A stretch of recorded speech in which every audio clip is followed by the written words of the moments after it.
देश को जोड़ने का दावा करने वाली कांग्रेस पार्टी के अंदर अखंड भारत से पहले अखंड जूतम पैजार का लाइव शो शुरू हो चुका है। राहुल गांधी देश भर में घूम घूम कर चिल्लाते हैं कि मैंने नफरत के बाजार में मोहब्बत की दुकान खोली है, लेकिन उत्तर प्रदेश के अलीगढ़ में कांग्रेस की तथा कथित मोहब्बत की दुकान पर जो शटर लगा है, कभी अंदर से चप्पलें, कभी लात घूसे और कभी गालियां बरसने लगी हैं। जी हां, जिस पार्टी को देश की जनता ने विपक्ष में बैठाकर सरकार को घेरने का जिम्मा दिया था, उसके नेता और कार्यकर्ता आज एक दूसरे का कॉलर पकड़कर चप्पलों से मुंह लाल करने में बिजी दिखाई दे रहे हैं। ये शर्मनाक ड्रामा हुआ है अलीगढ़ में, जहां कांग्रेस की एक बड़ी संगठनात्मक बैठक बुलाई गई थी। मकसद था संगठन को मजबूत करना, लेकिन संगठन तो छोड़िए, नेताओं ने एक दूसरे की हड्डियां मजबूत करने का ठेका ले लिया। तस्वीरें गवाह है कि कैसे गांधी जी के अहिंसा के सिद्धांतों की धज्जियां उड़ाते हुए कांग्रेसी कार्यकर्ता एक दूसरे पर भेड़ियों की तरह टूट पड़े। कोई चप्पल चमका रहा था तो कोई हवा में घूंसे लहरा रहा था। सोफे पलटे जा रहे थे, कुर्सियां तोड़ी जा रही थी। वजह सेवा या देश सेवा नहीं, बल्कि मलाईदार पद और वर्चस्व की मलाई। सालों से दरी बिछाने वाले पुराने कार्यकर्ताओं को जब नए नवेले नेताओं ने ठेंगा दिखाया तो सब्र का बांध टूट गया और फिर जो हुआ उसने कांग्रेस के लोकतंत्र को नंगा कर दिया। जैसे ही ये वीडियो सोशल मीडिया पर वायरल हुआ है, बीजेपी के राष्ट्रीय प्रवक्ता शहजाद पूनावाला ने इसे लपक लिया और कांग्रेस के मुंह पर वो तमाचा जड़ा कि पार्टी को जवाब देते नहीं बन रहा। पूनावाला ने इस वीडियो को शेयर करते हुए कांग्रेस की दुखती रग पर हाथ रख दिया। क्या कुछ कहा उन्होंने, आप सुनिए। कर्नाटका में कांग्रेस वर्सेस कांग्रेस देखा, डीके शिव कुमार वर्सेस सिद्धरामैया। राजस्थान में पायलट वर्सेस गहलोत।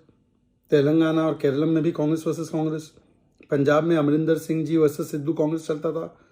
दिल्ली में तो राहुल वर्सेस प्रियंका कांग्रेस। और अब अलीगढ़ में कांग्रेस वर्सेस कांग्रेस हाथापाई, गाली गलौज और हिंसा पर उतर आए।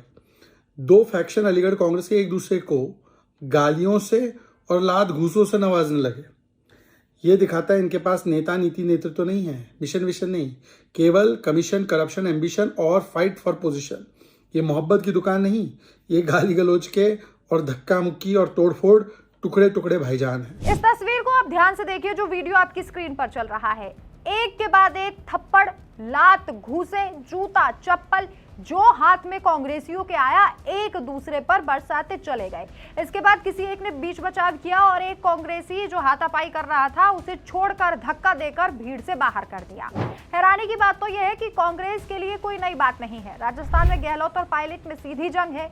मध्य प्रदेश में सिंधिया को ऐसा भगाया कि सरकार ही चली गई। कर्नाटक में डीके शिव कुमार और सिद्धरामैया के अंदर आज भी ये कहा जाता है कि अंदर खाने तलवारें खिंची हुई हैं। और उत्तर प्रदेश में जहां कांग्रेस का वजूद पहले से आईसीयू में है, वहां नेता बचे कुचे वोट बैंक को जोड़ने की बजाय एक दूसरे का सिर फोड़ने और फाड़ने में लग गए हैं। अब सवाल देश की जनता से है। जो पार्टी अपने चंद कार्यकर्ताओं को एक कमरे में बिना सिर फुटोबल के नहीं बिठा सकती, क्या वो इस देश को संभालने का ख्वाब देख सकती है? जो नेता मंच पर बैठकर अनुशासन का पाठ पढ़ाते हैं, वहीं जमीन पर चप्पल गैंग के सरगना बने नजर आते हैं। अलीगढ़ की ये चप्पल मार घटना कांग्रेस के पतन का वो विज्ञापन है जिसे देखकर जनता सिर्फ एक ही बात कहेगी कि मियां बीवी राजी तो क्या करेगा काजी। लेकिन जब कांग्रेस ही आपस में राजी नहीं है तो खाक क्रांति आएगी। खाक राजी होंगे, खाक राहुल गांधी कभी प्रधानमंत्री बनेंगे जो कांग्रेस सपना देखती है। हालांकि ये सपना ही रहने वाला है। वैसे कांग्रेस के कार्यकर्ता जैसे आपस में भिड़े हैं, एक दूसरे पर चप्पलें चलाई हैं, इस जूतम प्रचार पर आपकी क्या राय है? कमेंट करके अपनी राय जरूर बताएं। हमारे चैनल को जरूर सब्सक्राइब कीजिए। नमस्कार।